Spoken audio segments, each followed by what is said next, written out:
আবার পুলিশও মনে রাখতে হবে যে তারা যদি শুধুমাত্র আগের ফ্যাসিস্ট সরকারের মতো ফ্যাসিবাদী আচরণের সাথে সম্পৃক্ত হয়ে যায়, তাহলে জনগণের সাথে কিন্তু তাদের দূরত্বটা বেড়ে যাবে, যেটা আগের সরকার আমলে মোহাম্মদপুর থানা বিভিন্ন কারণে একটা আলোচিত থানায় রূপান্তরিত হয়েছে।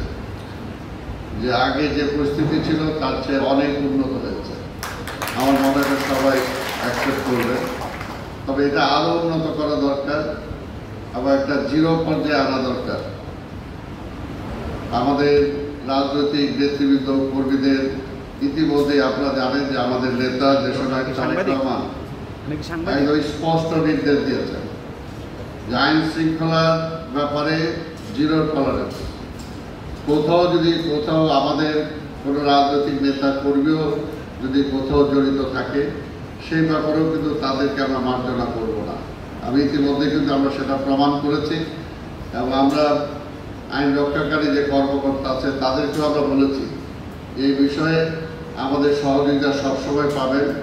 5 তারিখের পরে যখন এমন একটা অবস্থা ছিল, সেসব আমরা জানি যে মোহাম্মদপুর থানা, আদালত থানা, শেরেবাংলা নগর থানার আমাদের বিএনপি নেতা কর্মীরা কিন্তু আপনাদের সাথে পুলিশিং দায়িত্ব পালন করেছে। প্রত্যেকটা থানায় তারা নিজেরা আপনাদের সাথে ডিউটি করেছে এবং আইন শৃঙ্খলা ফিরিয়ে আনার জন্য বিভিন্ন এলাকায় আপনাদেরকে সহযোগিতা করেছে। এখনও সেই সহযোগিতা অব্যাহত আছে এবং এই সম্পর্কটা যদি থাকে তাহলে স্বাভাবিকভাবে এলাকার পরিবেশ পরিস্থিতি পাল্টাতে বাধ্য। আর আরেকটি কথা বলবো, যেটা আমাদের সিটি কর্পোরেশনের জোনাল নির্বাহী কর্মকর্তা বলেছেন, এটা সত্যি। 71 সালে যে স্বপ্ন নিয়ে যুদ্ধ করলাম, সেই সময় আমি নটরডেম কলেজের প্রথম বর্ষের ছাত্র ছিলাম। সেই সময় স্বপ্ন ছিল দেশ স্বাধীন করব, কবে ঢাকায় ফিরে যাব, পল্টনে আর জনসভার প্রয়োজন হবে না, ঢাকার রাজপথে মিছিলে আর গুলি হবে না, আমাদের দেশ আমরা চালাবো, সেখানে আর অত্যাচার, নিপীড়ন, নির্যাতন হবে না। কিন্তু সেই দেশটা তো পেলাম না। জুলাইয়ের আমরা দেখলাম অগাস্টের 5ই অগাস্টের যে অভ্যুত্থান, বারবার কি খালি আমরা যুগের এক যুগ পরে এরকম অভ্যুত্থান করবো আর বারবার খালি নতুন বলবো যে আরেকটা স্বাধীনতা চাই? এটা তো একটা ইতি দরকার। সেটার জন্য আমরা বিশ্বাস করি যে আমরা যদি একটা রাজনৈতিক স্থিতিশীলতা আনতে পারি এবং সমাজের প্রতিটা ক্ষেত্রে যারা যেখানে আছেন তাদের দায়িত্বটা যদি নিশ্চিত করতে পারি, আমাদের বিচার বিভাগ বলি, আমাদের প্রশাসন বিভাগ বলি, আমাদের পার্লামেন্ট বলি, আমাদের পুলিশের কর্মকর্তাদের বলি, সব কিছুর যার যার দায়িত্বটা যদি তাকে আমরা পালন করতে দেই এবং আমরা যদি সবাই চেষ্টা করি এই দেশটাকে সেভাবে গড়ে তোলার জন্য, তাহলেই কিন্তু সেটা সম্ভব। কোনোভাবে আমাদের নাগরিক দায়িত্ব যদি আমরা পালন না করি, শুধুমাত্র পুলিশের পক্ষে কিন্তু সব কিছু নিয়ন্ত্রণ করা সম্ভব নয়। আবার পুলিশও মনে রাখতে হবে যে তারা যদি শুধুমাত্র আগের ফ্যাসিস্ট সরকারের মতো ফ্যাসিবাদী আচরণের সাথে সম্পৃক্ত হয়ে যায়, তাহলে জনগণের সাথে কিন্তু তাদের দূরত্বটা বেড়ে যাবে, যেটা আগের সরকার আমলে।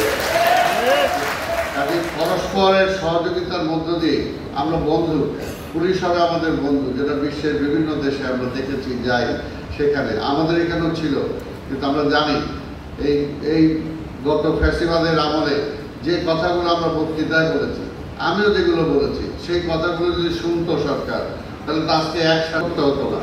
যদি নির্বাচনের মাধ্যমে সরকারটা পরিবর্তন হতো, আজকে দেখেন 18 সালে এখানে আমি নির্বাচন করেছি, নির্বাচনের কোনো সুযোগ সুবিধাই ছিল না, এখানে ইভিএম এ ভোট হয়েছিল, তারপরও এত কিছুর পরও সেই ভোটে আমি জয়লাভ করেছিলাম। যে কারণে রেজাল্ট পাল্টে ইভিএম এ যদি ভোট হয় সন্ধ্যা 7টা 8টা 9টার মধ্যে রেজাল্ট দেওয়ার কথা, কিন্তু আমার সেই রেজাল্ট দিয়েছে রাত্র 1টায়। অর্থাৎ টোটাল রেজাল্টটাকে পাল্টে আমি যাতে জয়লাভ করতে না পারি সেই ব্যবস্থা করেছিল। তো এগুলো স্বাভাবিকভাবে সরকারে যারা থাকে তাদের ইচ্ছায় যারা এই সমস্ত দায়িত্বে যারা থাকে তারা সেগুলো সহযোগিতায় কিন্তু সেই বিষয়গুলো হয়। তাই আমরা বিশ্বাস করি যে আপনারা স্বাধীনভাবে, আমি আমার ব্যক্তিগত জীবনে দেখেছি এই ঢাকার পুলিশ এরকম দেখেছি, পুলিশ ঊর্ধ্বতন দায়িত্বে রাজনৈতিকভাবে অনেক জেলে গিয়েছে, অনেকবার জেলে গিয়েছি, কিন্তু একবার এমন একটা, আমি কোন সরকার সেটা বলবো না, এমন একটা সময় ছিল যে আমাকে অস্ত্র মামলায় দিয়ে মানে রাজনীতি যারা আমার প্রতিপক্ষ চেষ্টা করেছিল যেভাবেই করা যায়, কিন্তু কোনোভাবেই কিন্তু তৎকালীন এই পুলিশের ঊর্ধ্বতন যে কর্মকর্তা ছিলেন ডিবিতে, তিনি কোনোভাবেই সেটা অ্যাকসেপ্ট করেন না। না, ওনাকে আমি চিনি, রাজনৈতিক মামলা দেন, রাজি আছি, কিন্তু অন্যায়ভাবে সেটা দিবেন সেটা কিন্তু আমি দিব না।